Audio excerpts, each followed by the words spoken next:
Welcome to the 2025 On-Farm Network research results. I'm Chris, On-Farm Network agronomist with the Manitoba Pulse and soybean growers. The On-Farm Network is a team of 5 people, and a big thanks to them all for making it a great season. The On-Farm Network collects most of our own data in the field, and we are out there all season long collecting data. This is our old On-Farm Network logo on the left, and our new logo is on the right. What do you think? We have the following trial options for this season. If something interests you to test on farm, please reach out to me. Other trial ideas not on the list may be accepted as well.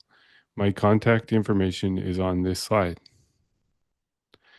The past on-farm network single site reports database can be found on our website.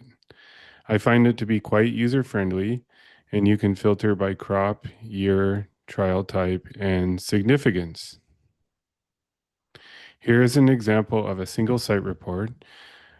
On-farm network participants get a nice final report after harvest, usually by the beginning of December. It has all the trial information, a summary paragraph, an NDVI image of the trial area, yield results, any data that was collected for the trial, and an economic analysis table. Hopefully all 2025 participants got theirs emailed out to you. If not, please let me know. Just a brief word on statistics with our trials. A 95% confidence level is used when analyzing our trial results. We use a replicated strip trial and apply a statistical test to get a p-value. If the p-value is equal to or below 0.05, we are above the 95% threshold, and we can then say the results are statistically significant. This means we can say about 95% of the time we are confident the yield difference was caused by the treatment and not something else like chance or field variability. Result lower than 95% means that we are less confident of the result, and therefore we say the result was not significantly different.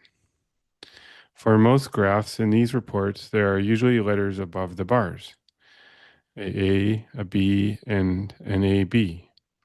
What those mean is if the letters above the bar are different from each other, this means the result is statistically different. If the bars share the same letter, then the result is statistically similar. And if a graph doesn't have any letters above the bars, in our reports, this means there were no statistically different results. In 2025, the On-Farm Network established 63 trials and took 58 to harvest. 37 soybean, 9 pea, 10 dry bean, and 2 fava bean trials were completed. Today, I'll go over results from our soybean seeding speed, soybean seeding equipment, dry bean inoculation strategies, dry bean fungicide, pea fungicide, and fava bean insecticide trials. Since 2012, the beginning of the On-Farm Network, we've had 634 trials with 4 crops involving 210 different farmer participants. The On-Farm Network operates all across Agro-Manitoba, and our trial locations follow for the most part where most crop acres are being grown in the province. So we will see more soybean trials in the south central and southeast parts of the province, and peas are more concentrated towards the west and north, with dry bean in the south central areas of the province. And we have had quite a few trials over the years. And while it's a large number, we are now very much focusing on trying to answer why a result occurred rather than just be able to say what occurred. And this will help us to identify trends across regions, within regions, and help to guide growing recommendations. Let's kick off the results with soybean trials. We had a new trial called soybean seeding speed, and we're asking if seed placement, seeding depth, plant spacing, and ultimately yield are sacrificed when seeding at faster speeds. Do we always need to go 5 miles per hour to maintain our quality? We all want to know what happens when we go faster, right? Will yield totally fall off a cliff or will it be fine? So we completed 8 soybean seeding speed trials last year, shown by the green dots on the map. And they were mostly in the South Central and Red River Valley areas of the province. 3 trials compared 5 and 7 miles an hour, and 5 trials compared 5 to 7 to 9 miles an hour, with that 7 being the farm's normal speed. I know each operator and tractor is different and according to your own equipment, but for the purposes of this trial, we chose 7 miles an hour as the farm's normal speed, and with that, slower and faster speed comparisons. The equipment used was a planter at 6 of these trial sites and an air drill at 2 of those trial sites. And we looked at plant to plant spacing or uniformity between plants, seeding depth, emergence, plant survivability later in the season, and yield. Getting into the results now with seed depth for each speed, and we found no significant seed depth differences at any trials that were comparing 5 and 7 miles an hour or at trials comparing 5, 7, and 9 miles an hour. Then we looked at plant to plant spacing or plant uniformity, and that's that sort of singulation at the different speeds. Definitely, it is not as critical to have that singulation with soybean as it is for corn. And that's one of the reasons why it's perfectly fine to seed soybeans with an air seeder, and a planter will work very well as well. We wanted to see if when you go faster, was plant uniformity reduced, or to put it another way, was there less evenly spaced plants and more clumping? The way we measured this was we took one random seeded row of plants per strip or per plot, and beside that we laid out a 10-foot tape measure. We then recorded where each plant was on the tape, and from that we calculated a standard deviation. And for the plant spacing or plant to plant spacing results at 2 of the 8 trials, there was slightly less uniformly spaced plants or more clumping in the fast or 9 miles an hour speed compared to the 7 miles an hour speed. And surprisingly, both of those were established with a planter, but there were no plant uniformity or plant to plant spacing differences between any speeds at the other 6 sites. Now for the plant stand and yield results, first look to the graph on the left from on the slide, and on the y-axis going up, we have plant stand counts as a percentage of seeding rate. And along the bottom axis, we have the average early season establishment and average late season survivability for each seeding speed. And across all sites and equipment type, the average plant stands at establishment and late season survivability were not affected by seeding speed. So there was no plant stand penalty by seeding faster than 5 miles per hour, going up to 9 miles an hour.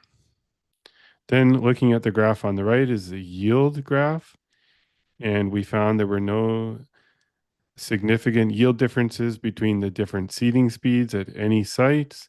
Note there are no letters above the bars. Essentially, it means changing the soybean speed higher or lower than 7 miles an hour did not change the yield at any of the 8 trials in 2026. And of course, there are advantages when you want to seed faster. You want to get as many acres done as possible in a time span to hit an optimal seeding window, and knowing that yield is not sacrificed can be huge. This is just a preliminary finding, and we really do need more data points before we can make any recommendations about seeding speed in soybeans. Another new trial in 2025 was where we compared an air seeder to a planter. We call these soybean seeding equipment trials.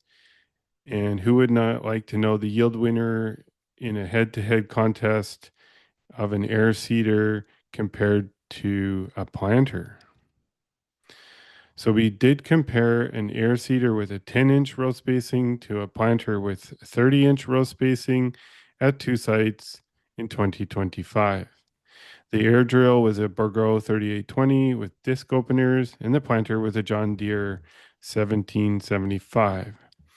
At each site, a different variety was used. At one site, we had a mid-season variety. At the other site, we had a long-season variety. And we looked at emergence, plant survivability later in the season, and we did disease ratings, and we collected yield at these sites. Both of them were located in the Selkirk area. So at the one site, the planter rows on 30-inch or wide rows did a lot better with emergence than the solid seeded 10-inch. And this is how it looked at V1 on June 10th in the top picture there. And the whole trial was seeded on May 5th, and it struggled getting out of the ground due to rain and then soil crusting. So the seedlings in the wide rows were more able to push up the crust layer by working together better than the 10-inch rows, and early emergence with the air drill was a bit patchy. So emergence was better with the wide rows, but then if you look at the bottom picture, June 26th at stage V3, it was actually starting to even out. We do at all row spacing trials look at canopy cover, and this is a photo of the canopy, and we use an app called the Canopio app, and it does calculate the percentage of crop cover relative to bare ground. So at one of these sites, this is how the two different row spacing looked on August 19th at stage R5. On the right, the canopy in the solid seeded rows was completely closed. And in the wide rows on the left side of the photo, there was only about 85% canopy. And this was a statistically significant difference. And when we counted weeds in each of these treatments, there was significantly more weeds in the wide rows. And on average, there were 22 weeds per half a meter squared in the wide rows, and only 5 weeds per half a meter squared in the narrow rows. And this does indicate a superior weed competition difference or advantage for the narrow rows compared to wide. And we did rate diseases at these sites 2 weeks apart at the R stages, and there were no significant disease differences between row spacings. We looked at white mold, frog eye, downy mildew, septoria, and bacterial blight. But I will say that the precipitation level was very low at these sites last year, and as a result, disease pressure remained low. So here is a table with a lot of numbers, but circled is the plant stand differences between the row spacing at O2. And you can see with the 10-inch rows, there was a lot fewer plants that emerged, and both early season and later in the season. But the important part here is there were no significant yield differences between treatments at either one of those trials. And so the difference in plant stand did end up evening out, and yields were the same between air seeder and planter, and yields were also the same between the different row spacings between those seeding tools. So soybeans compensated quite well. They are quite elastic. And this is a preliminary result. We don't have any recommendations on seeding soybeans with a planter or air seeder at this time, but there is greater yield potential when you're seeding soybeans on narrow rows compared to wide rows. Moving on to dry bean trials in 2025, and we had a dry bean inoculant series of trials last year. Dry beans are relatively poor nitrogen fixers compared to soybeans and are typically fertilized with nitrogen like non-legume crops. But the goal here is to find commercially available products that can inoculate effectively with rhizobia, and there is a potential to improve dry bean nitrogen fixation and reduce our nitrogen fertilizing use. And there is ongoing research into this, finding better inoculant products in dry beans here in Manitoba with Kristen McMillan and Dr. Ivan Eresnik at the University of Manitoba. And just a note, but an important one, is that our guidelines are targeting for a target of 1,800 pounds per acre yield. We want 70 pounds per acre nitrogen as a combination of soil residual nitrogen and fertilizer, again, for that 1,800 pounds per acre target crop. So we tested dry beans without inoculant to treated with a dry bean specific inoculant, but an important part of nitrogen fixation is how much nitrogen there is in the soil already. Or from fertilizer, if nitrogen is above about 70 pounds per acre, nodulation and effective nitrogen fixation is inhibited. So you must take this into account when we analyze the results. And you can see for each trial the spring residual soil nitrogen levels based on a spring soil test for each site in the table.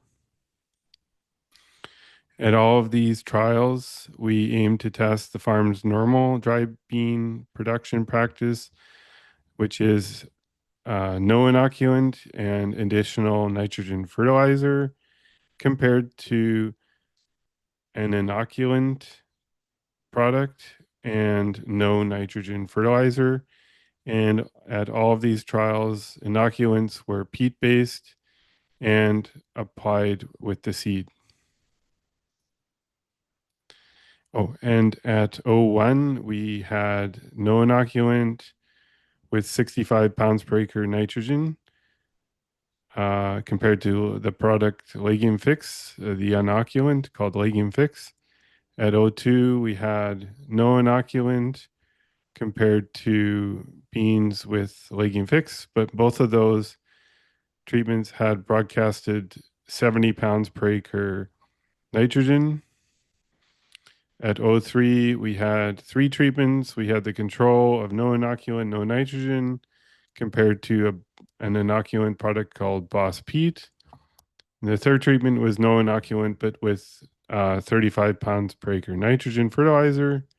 At O4, we had no inoculant with 60 pounds per acre nitrogen compared to inoculant called Legume Fix. So this trial is O4 on July 17th, 2025 at V8 stage. On the left side of the photo, divided by the white line, the plants were a little bit more green than on the right side. On the left had no inoculant, but with 60 pounds per acre nitrogen fertilizer. And on the right, they were inoculated and no added nitrogen.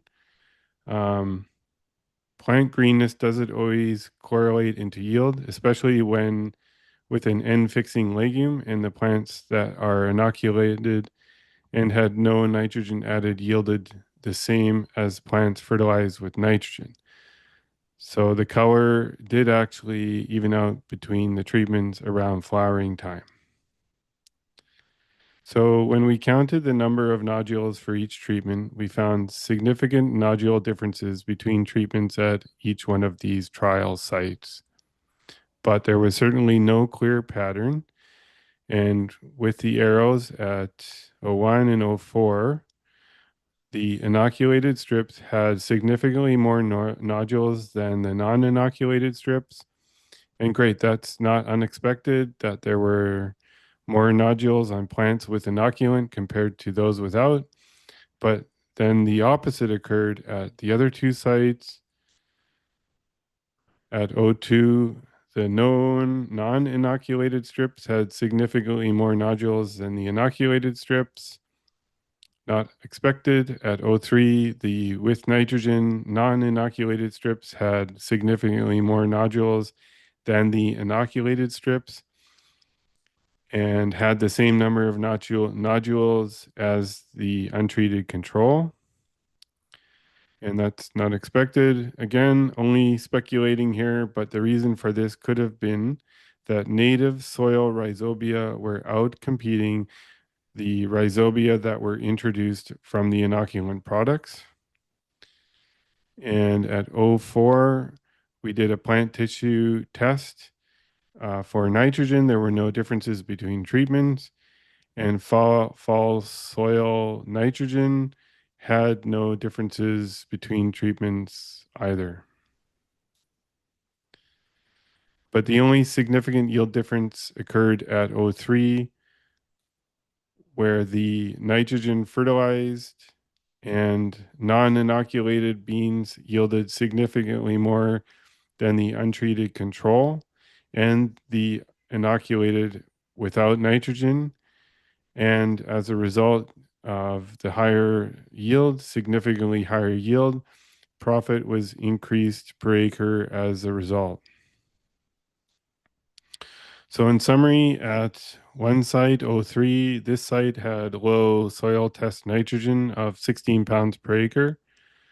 So it would not be unexpected that the beans responded to the nitrogen fertilizer. And clearly the Boss peat inoculant tested here in this case did not provide a yield response.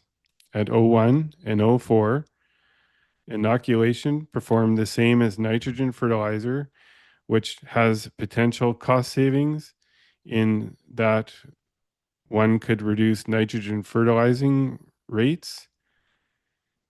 And but this brings me to the last point. Without a control treatment of no nitrogen and no inoculation at those two trials, O1 and O4, we simply can't know for sure if the inoculation is performing well.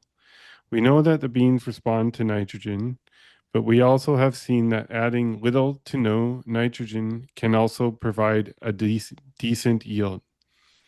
But without that control or check, we can't say for sure that the inoculation provided the plants with the nitrogen from biological nitrogen fixation enough to provide a yield bump, or nor can we say if the yield came from other sources. So more testing with that check or control treatment is needed, and we will keep testing in 2026.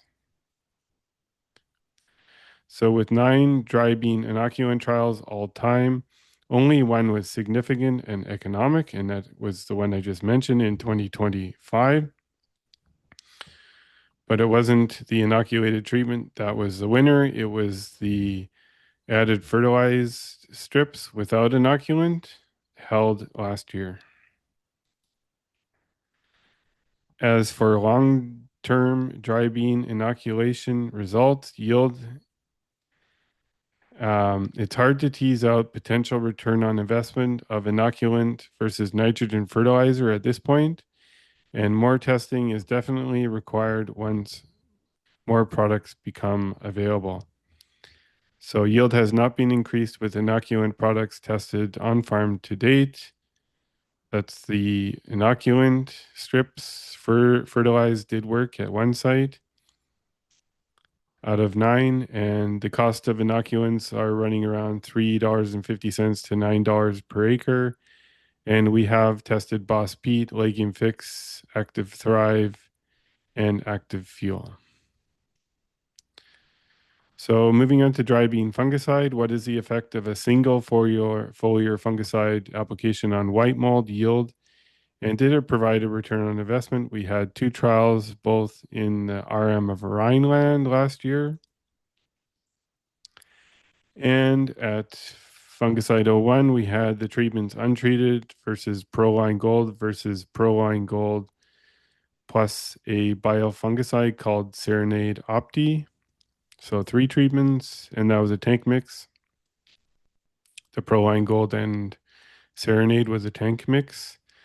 And at '05, we had untreated versus fungicide Proline Gold, just a single versus none. And we looked at plant stand disease and yield.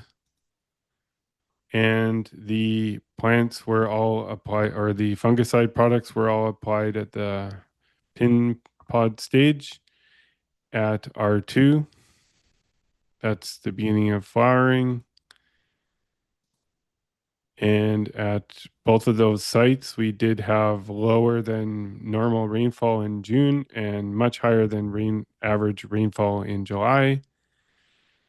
And that could have been driving the high severity and incidence of white mold at definitely one of these sites suffered quite a lot. So conditions were conducive to white mold development around flowering. This is '05, and this is how it looked. It was quite bad. There was widespread white mold at that site. White mold severity ratings at '01 was quite low. And there were no differences between untreated and a single fungicide application. And at '05, there was quite a higher severity in white mold compared to '01. But no significant differences between untreated and single application of fungicide. And at '01, we saw no increased yield with the fungicide application or fungicide plus biofungicide tank mix treatments. And this did result in a loss of about $25 per acre for Proline. And when you add in the Serenade Opti, it added up to $38 per acre. At '05, we did have a significant yield increase with the Proline Gold compared to no fungicide. And as a result, profit was increased. The yield was about 563 pounds per acre more in the treated area. And this provided a profit of $155 per acre. This is based on a 32-cent per pound black bean price and $25 per acre for the Proline Gold, not including application costs.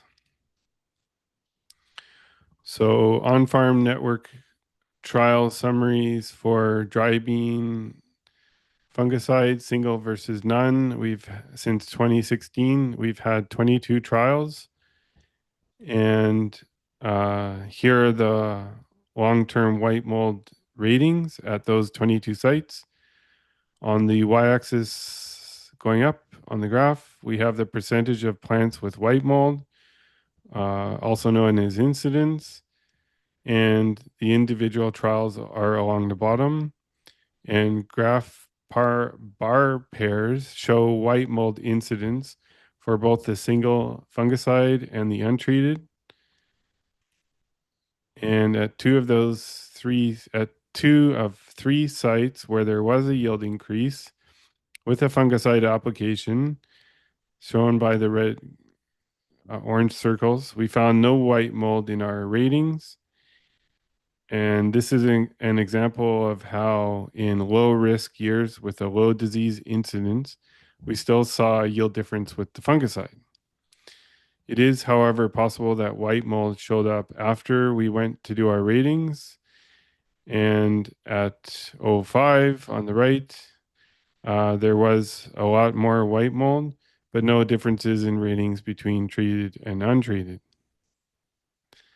So for long-term dry bean fungicide results, we saw a single fungicide application significantly improve yield over dry beans without fungicide at only 3 of 22 trials since 2019, or 14% of the time. Perhaps uh, we need a second or third application system to see a response to fungicide more often.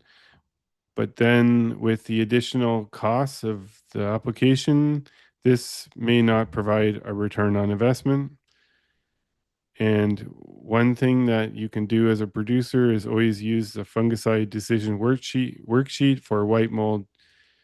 And this can help hone decision making for fungicide use in dry beans.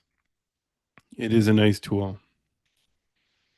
Moving on to pea trials, and we had a pea foliar fungicide single versus none or untreated application at 4 sites in 2025. What is the effect on disease pressure and yield? And we had a one single versus double application trial in 2025. And again, what is the effect on disease pressure and yield? And here are where the trials were located with that single versus double trial up in Swan River area, and that's circled here and with the orange, and the others were a bit more south. So this is the treatment setup for the single versus none trials. We had the untreated compared to a single application with fungicide. And then at 3 sites, we had the single fungicide with a biostimulant called the Wave Tank Mix. And we looked at ReviPro, Zolera, Delero, and Zytigo PRM. And we collected plant stand, disease ratings, and yield. And we had locations in Dauphin and Woodlands. Products are applied at R2 or early flowering.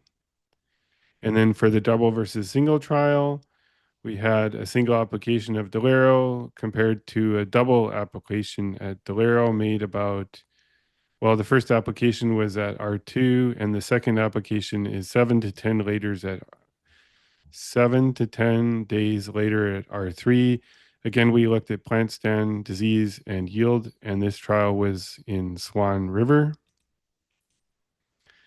And then looking at the severity, the disease ratings, and this is Ascochyta mycosporella severity on the scale and the graph on the left of 1 to 7. We have no significant yield different or disease rating differences between treatments at any of the 5 trials. So then on the right, we have the yield graph where we have the 5 yield along the left with bushels per acre going up on the side of the graph. And then along the bottom, we have the 5 trials, and each one of those triplets or doubles shows the treatments within each trial. And there's no letters above the bars, so that means there were no significant yield differences between untreated, single application, and the tank mix of a fungicide with a biostimulant, or either at the double versus single trial. So no significant differences in Ascochyta mycosporella disease ratings or yield in 2025 of any pea fungicide trials. So long-term results of pea fungicide trials, single versus none, we've had 42 trials since 2017. And 24% of the time, a single foliar fungicide application on peas has been significant and economical. When significant, yield was increased by an average of 5.8 bushels per acre, increasing profit $18 per acre. And that is based on current pea bushel price and $20 per acre for the fungicide. And then at the double versus single trials, we've had 24 of them since 2017. 29% of the time, double foliar fungicide application in field peas has been significant and economical. And where significant, it has increased yield by an average of 5.1 bushels per acre, increasing profit by $13.50 per acre. And that's based on the current pea bushel price, or 6.57 $6.57 per bushel. And again, for cost of $20 per acre for the fungicide. Okay, moving on to fava bean insecticide trial in 2025. We tested untreated compared to carbine, a single application of carbine. While the background for fava bean insecticide is Lygus bug, and they generally don't limit yield in fava bean, but Lygus bugs pierce pods, and that's shown by the pod with seeds in the hand on the left. Lygus bug is pictured on the right, and this can cause a grain downgrade. Economic thresholds are not well established for fava bean, but some agronomists suggest a low threshold as low as 5 Lygus bugs per 10 sweeps during the early pod stages is your economic threshold. And so we had untreated versus carbine, foliar application of carbine at stage R4 or flat pod stage at 81 grams per acre. And we looked at plant stand, and then we did the seed perforation grading, or, well, yeah, grain grading. And one thing I'll note is Lygus bug perforations of have to be less than 1% with to receive the top grade. Fava beans rely on pollinators for seed set and yield, so this needs to be weighed when making management decisions. We did some sweep netting prior to the recommended flat pod stage, so prior to application at R4, and we found an average of 3 Lygus bugs per 10 sweeps. So not quite at that economic threshold that I just mentioned, but they were present. This is the stage when we applied the product. It's circled on the fava bean growth staging guide at R4 at flat pod stage.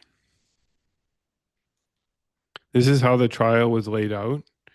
We had treated and untreated plots replicated 4 times in the field margins, where we would expect Lygus bug pressure to be highest compared to the middle of the field. From seed samples we collected at this trial, we had them graded, and this is an example of one of those gradings with the different fractions. Here we had good seed circled, then with the next arrow with cracked seed. Next arrow shows discolored seed, and then finally about 4 seeds there with Lygus bug perforations. So it did have a significant grading difference between treatments, where the carbine had a grade 1 seed and the untreated had a grade 2 to 3. This was significantly different. So the carbine did work towards reducing, preventing downgrading, but the overall final grade was number 2 to 3. And this was not due to fava bean or Lygus bug perforations, but rather from other reasons. And it was discolored seed. So this was a positive result for the carbine. Okay, finally, last year we established one on-farm precision experiment using variable rate and precision agriculture equipment, 4 different seeding rates across an entire section. of 100, 130, 160, and 190,000 seeds per acre. This was seated near Selkirk. And we wanted to see what is the most profitable seeding rate across an entire quarter section. With 42 reps and 168 plots, we have more statistical power and encompasses all of the variability in the field. Results are pending. Let me know if you want to try this kind of trial type. It does require a variable rate planter and a yield monitor. So that's all for on-farm network results from 2025. I'd like to thank all of our collaborators. You can find our trial database links here with the QR code and follow me on X.